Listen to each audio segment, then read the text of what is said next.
ഇന്നത്തെ കാലത്ത് നിഷ്കളങ്കതയും നേരെ വാ നേരെ പോ എന്ന സമീപനവും ഒക്കെയായി നടക്കുന്ന ആളുകൾക്ക് ജീവിച്ചു പോകാൻ വളരെ പാടാണ്. ഈ ആധുനിക യുഗത്തിൽ മറ്റുള്ളവർക്കൊപ്പം പിടിച്ചു നിൽക്കാൻ കുറച്ച് കൗശലവും തന്ത്രവും ഒക്കെ അത്യാവശ്യമാണ്. ഇതൊന്നും തന്നെ അറിയാതെ പാവത്താനായി നടക്കുന്ന ആളുകളെ പറ്റിക്കാൻ എളുപ്പമാണ്. അതുകൊണ്ട് ഇങ്ങനെയുള്ള ആളുകളെ സ്വന്തം ബന്ധുക്കളും സുഹൃത്തുക്കളും പോലും അവരുടെ നേട്ടത്തിനും സ്വാർത്ഥ താല്പര്യത്തിനും വേണ്ടി മുതലെടുക്കാറുണ്ട്. നിങ്ങളും ഇത്തരത്തിൽ തന്ത്രവും സൂത്രവും ഒന്നും മനസ്സിലാക്കാനും ആവശ്യത്തിന് പ്രയോഗിക്കാനും അറിയാത്ത ഒരാളാണെങ്കിൽ ഈ വീഡിയോയിൽ പറയുന്ന 3 പവർഫുൾ ടിപ്സ് ഫോളോ ചെയ്തുകൊണ്ട് മറ്റുള്ളവരുടെ ചതിക്കുഴിയിൽ വീഴാതെ പ്രായോഗിക ബുദ്ധി ഉപയോഗിച്ച് ഏതൊരു പ്രശ്നവും പ്രതിബന്ധവും അനായാസം കൈകാര്യം ചെയ്യാനും കിട്ടുന്ന അവസരങ്ങൾ നല്ലപോലെ വിനിയോഗിക്കാനും നിങ്ങൾക്ക് കഴിയും. അതിനായി ഈ വീഡിയോ അവസാനം വരെ ശ്രദ്ധിച്ചു കാണുക. ലോകമെമ്പാടും അറിയപ്പെടുന്ന 48 ലോസ് ഓഫ് പവർ എന്ന ബുക്കിലെ അറിവിനെ ആസ്പദമാക്കിയാണ് ഈ വീഡിയോയിലെ 3 ടിപ്സ് പറയുന്നത്. ഇത് വെറും ടിപ്സ് മാത്രമല്ല, ഒരു ജീനിയസ്, അതായത് ബുദ്ധിസാമർഥ്യമുള്ള ഒരു വ്യക്തിയുടെ ലക്ഷണങ്ങൾ കൂടിയാണ്. ഇനി പറയുന്ന 3 കാര്യങ്ങളിൽ ഏതെങ്കിലും ഒന്ന് ചെയ്യുമ്പോൾ തന്നെ ആളുകൾ നിങ്ങളെ ഒരു ഇന്റലിജന്റായ പവർഫുള്ളായ വ്യക്തിയായി കാണാൻ തുടങ്ങും. അതുകൊണ്ട് ഇനി പറയുന്ന കാര്യങ്ങളെല്ലാം കൃത്യമായി മനസ്സിലാക്കുക. Number 3, win through your actions, never through your arguments. 18-ാം നൂറ്റാണ്ടിൽ ജീവിച്ചിരുന്ന മ്യൂഷ്യൻസ് എന്ന കമാൻഡർ ഒരു നഗരം ആക്രമിച്ച് കീഴടക്കാനായി കടൽ മാർഗം പോകാൻ തീരുമാനിച്ചു. അതിനായി ഒരു എഞ്ചിനീയറെ വലിയ കപ്പലുകളും ബോട്ടുകളും ഉണ്ടാക്കാൻ ആവശ്യപ്പെട്ടു. പക്ഷേ എഞ്ചിനീയർക്ക് തോന്നി അങ്ങോട്ട് ചെറിയ കപ്പലുകളും ബോട്ടുകളും അയക്കുന്നതാണ് നല്ലത് എന്ന്. പക്ഷേ ഇക്കാര്യം കമാൻഡറിനോട് പറഞ്ഞപ്പോൾ അദ്ദേഹം അത് സമ്മതിച്ചില്ല. അദ്ദേഹം പറഞ്ഞു, ഞാൻ പറഞ്ഞ പോലെ ഈ വലിയ കപ്പലുകളും ബോട്ടുകളും കൊണ്ട് മാത്രമേ ഈ യുദ്ധം ജയിക്കാൻ പറ്റൂ എന്ന്. പക്ഷേ എഞ്ചിനീയർ ഒട്ടും വിട്ടുകൊടുത്തില്ല. അയാൾ കമാൻഡറിനോട് തർക്കിച്ചുകൊണ്ടിരുന്നു. പക്ഷേ ഇത് കണ്ട് പ്രകോപിതനായ കമാൻഡർ തന്റെ ഓർഡർ അനുസരിക്കാതെ തർക്കിച്ചതിന് ആ എഞ്ചിനീയർക്ക് വധശിക്ഷ കൊടുക്കാൻ ഉത്തരവിട്ടു. പക്ഷേ എഞ്ചിനീയർ പറഞ്ഞത് ശരിയായിരുന്നു എന്നവർക്ക് പിന്നീട് മനസ്സിലായി. എന്നാൽ ഇതുകൊണ്ട് നഷ്ടപ്പെട്ട ജീവൻ തിരിച്ചു കൊണ്ടുവരാൻ കഴിയില്ല. കാര്യം പറഞ്ഞിട്ടും കമാൻഡർക്ക് അത് മനസ്സിലാവുന്നില്ല എന്ന് കരുതി അയാളുമായി തർക്കിക്കാൻ നിന്നതാണ് എഞ്ചിനീയർക്ക് വിനയായത്. ആദ്യം കമാൻഡർ പറഞ്ഞ പോലെ വലിയ കപ്പലുകൾ യുദ്ധത്തിന് അയച്ച് അവ പരാജയപ്പെട്ട് തിരിച്ചു വരുന്ന സമയം ചെറിയ കപ്പലുകൾ അയച്ചിരുന്നെങ്കിൽ എഞ്ചിനീയർക്ക് അയാളുടെ ബുദ്ധിസാമർത്ഥ്യത്തിനുള്ള പാരിതോഷികം കിട്ടിയത്. പക്ഷേ തർക്കിച്ച് ജയിക്കാൻ നോക്കിയ അയാൾക്ക് സ്വന്തം ജീവൻ തന്നെ നഷ്ടമായി. ഒരു ബുദ്ധിമാനായ വ്യക്തി ഒരിക്കലും ഇങ്ങനെ തർക്കിച്ച് ജയിക്കാൻ നോക്കില്ല. അവർ അവരുടെ പ്രവൃത്തിയിലൂടെയാണ് താൻ പറയുന്നത് ശരിയായിരുന്നു എന്ന് തെളിയിക്കുന്നത്. അതുകൊണ്ട് നിങ്ങളും നിങ്ങളുടെ പ്രവൃത്തിയിൽ മാത്രം ശ്രദ്ധിക്കുക. അല്ലാതെ വെറുതെ നിങ്ങളെ അംഗീകരിക്കാത്ത ആളുകളോട് സംസാരിച്ച് തർക്കിച്ച് സമയം കളയരുത്. നാളെ അവർക്ക് തന്നെ തങ്ങളുടെ തെറ്റ് സ്വയം ബോധ്യമാവുന്ന തരത്തിൽ നിങ്ങളുടെ ആശയവുമായി മുന്നോട്ട് പോകുക.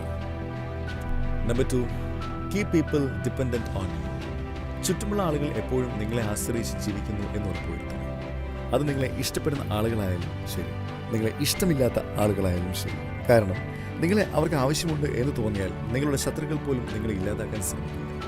ഒരിക്കൽ കിങ് ലൂയിസ് 11 തന്റെ കൊട്ടാരം ജോൽസിനെ വിളിച്ച് നിങ്ങൾ എത്ര നാൾ ജീവിച്ചിരിക്കും എന്ന് പ്രവചിക്കാൻ പറ്റുമോ എന്ന് ചോദിച്ചു. ബുദ്ധിമാനായ ജോൽസൻ രാജാവിനോട് പറഞ്ഞു, അങ്ങയുടെ മരണത്തിന് 3 ദിവസം മുമ്പ് വരെ ഞാൻ ജീവിച്ചിരിക്കും. അതായത് ജോൽസൻ മരിച്ച് 3 ദിവസം ആവുമ്പോൾ രാജാവ് മരിക്കും എന്നർത്ഥം. രാജാവ് അന്നത്തെ ദിവസം ജോൽസിനെ വധിക്കാൻ തീരുമാനിച്ചാണ് വിളിപ്പിച്ചത്. കാരണം ജോൽസൻ തന്റെ പ്രവചനങ്ങളെല്ലാം സത്യമാവാൻ വേണ്ടി ആളുകളെ കൊല്ലുക ആണെന്ന് രാജാവിന് സംശയമുണ്ടായിരുന്നു. പക്ഷേ ജോൽസൻ ഇത്തരത്തിലുള്ള പ്രവചനം കേട്ട രാജാവ് പേടിച്ചുപോയി. അദ്ദേഹം ജോൽസിനെ വധിക്കുന്നതിന് പകരം കുറെ പാരിതോഷികങ്ങൾ കൊടുത്ത് മടക്കി അയച്ചു. കൂടാതെ ജോൽസിന്റെ ആരോഗ്യം നോക്കാൻ വേണ്ടി കുറെ ഡോക്ടർമാരെ നിയമിച്ചു. അയാൾ കുറെ വർഷം ജീവിച്ചിരിക്കുവാൻ വേണ്ടി രാജാവ് അയാൾക്ക് പ്രത്യേക പരിഗണന നൽകി.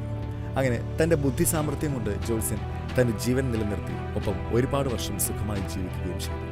അതുകൊണ്ട് നിങ്ങളും ഇതുപോലെ ആളുകളെ നിങ്ങളെ ആശ്രയിച്ച് ജീവിക്കുന്നു എന്ന് ഉറപ്പുവരുത്തുക. അവർക്ക് നിങ്ങളെ ആവശ്യമുണ്ട് എന്ന് തോന്നിയാൽ അവർ ഒരിക്കലും നിങ്ങളെ ഉപദ്രവിക്കില്ല. നിങ്ങളുടെ ജീവിതം കൂടുതൽ എളുപ്പമാവുകയും ചെയ്യും. അതുകൊണ്ട് ഒരു കാര്യം ഒരാളെ പഠിപ്പിക്കുമ്പോഴും എല്ലാം മുഴുവനായി പഠിപ്പിച്ചു കൊടുക്കരുത്. അല്ലെങ്കിൽ അവർ നിങ്ങളെ കറിവേപ്പില പോലെ എടുത്തു കളയും. നിങ്ങളെ ഇഷ്ടമില്ലാത്ത ആളുകളാണെങ്കിൽ നിങ്ങളെ ഒഴിവാക്കാൻ വേണ്ടി ഏതറ്റം വരെയും. അതുകൊണ്ട് ഏത് തരത്തിലുള്ള ആളുകൾക്കും നിങ്ങളുടെ സഹായമില്ലാതെ ഒന്നും ചെയ്യാൻ കഴിയില്ല എന്ന തരത്തിൽ അവരെ നിങ്ങളിൽ ഡിപ്പെൻഡൻ്റ് ആക്കണം. ഇതാണ് 2ാമത്തെ ടിപ്പ്. ഇത് കേൾക്കുമ്പോൾ സമൂഹത്തിൽ നമ്മുടെ മൂല്യം നിശ്ചയിക്കുന്നത് നമ്മുടെ നന്മയോ കഴിവോ അല്ല, നമ്മൾ ഒരാൾക്ക് എത്രമാത്രം ആവശ്യമുണ്ട് എന്നതാണ്. Number 3, get others to do the work for you but always take the credit.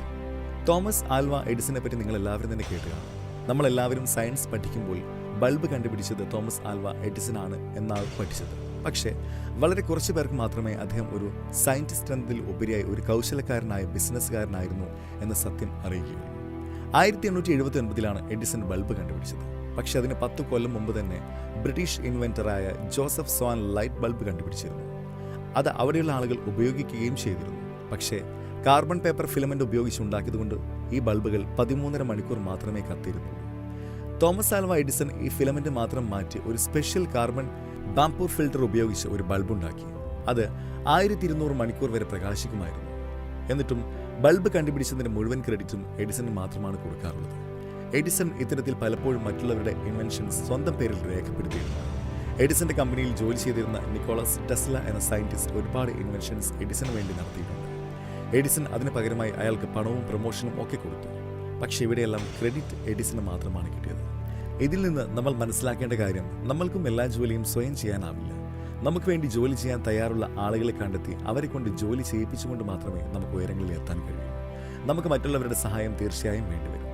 വലിയ വലിയ ബിസിനസ്സുകാരും മറ്റും ഇതേ തന്ത്രമാണ് ഉപയോഗിക്കുന്നത്. പണം ആവശ്യമുള്ള ആളുകൾക്ക് അവർക്ക് വേണ്ടി സമയം ഊർജവും ചെലവാക്കി ജോലി ചെയ്യുന്നു. പക്ഷെ അവസാനം ക്രെഡിറ്റ് മുഴുവൻ അവർക്ക് മാത്രം കിട്ടുന്നു. അതുകൊണ്ട് ജീവിതത്തിൽ വലിയ എന്തെങ്കിലും നേട്ടം കൈവരിക്കാനും പേരെടുക്കാനും നിങ്ങൾക്ക് ആഗ്രഹമുണ്ടെങ്കിൽ ഈ ഒരു കാര്യം തീർച്ചയായും ചെയ്യണം. ഇതാണ് ജീനിയസായ പവർഫുള്ളായ ഒരു വ്യക്തിയായി മാറാൻ ചെയ്യേണ്ട 3 കാര്യങ്ങൾ.